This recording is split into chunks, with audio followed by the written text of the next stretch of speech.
Hello guys, I'm back! Nagluto pala tayo kapon ng sweet and sour tilapia guys. Nilinisan ko lang ng mabuti, natatanggalan ng kaliskes.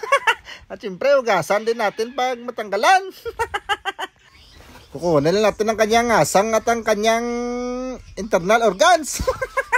Alaman loob. Siguraduhin lang na malinis na mabuti kasi alam nyo naman yung tilapia. May tilapia na malinis at mabango. At meron ding tilapia na amoy putek. Nakatry ka na bang kumain ng tilapia na amoy putek? Kaya linisin lang mabuti. At lagyan niya ng asin para iprito na yan mamaya. Andito nga pala kami sa terrace ng bahay ng kaibigan ko guys. Kitang-kita ang view ng Mount Canlaon dito. Napakabait ng Mount Canlaon ngayon. Sana palagi ka na lang ganyan.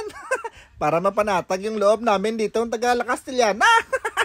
At agad niya pala akong nagpainit ng ating kalan guys. At inipinirito ko na ng tilapia natin.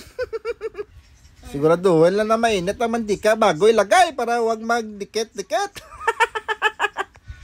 Ito ang last batch ng ating tilapia guys. Bali 6 na piraso lang pala yung niluto namin pero ang lalaki. At agad na ako nag-isa ng ating pampa-aroma dyan. Aroma. Luya, sibuyas dahon, bell pepper at saka bawang. Kaunting bawang lang guys. Mix lang natin at i-deglaze lang yung mga natira-tira mga naprito. Oh. Ilagyan na yan ng tomato paste at saka tomato sauce. Sarap-sarap naman ang ating niluluto guys. Sarap sa mata. Siyempre nilagay ko na yung pinya pati yung kanyang juice. Nilagay ko na yung black beans. Siyempre hugasan mo na yung black beans ha. Lagyan na yan ng asukal at saka suka. Lagyan ng kaunting tubig para medyo marami-rami ang kanyang sauce. At pagkulo na guys, mix na yan guys.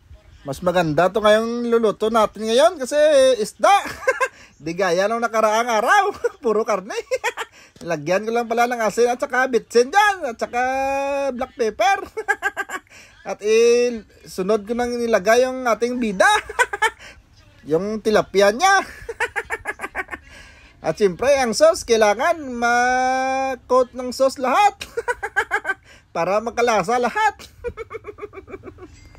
Kaso hindi kasya, kaya busan lang natin ng sauce ang sa ibabaw. Para naman magkalasa yung sa ibabaw. Gusto ko sana pagbabalik ta rin lahat, kaso baka magkasira. Mahirap na. Sira ang plating yan. At ayan na, luto na yung ating sweet and sour. Ilabas na yung alak at uuwi na ako. Bye-bye!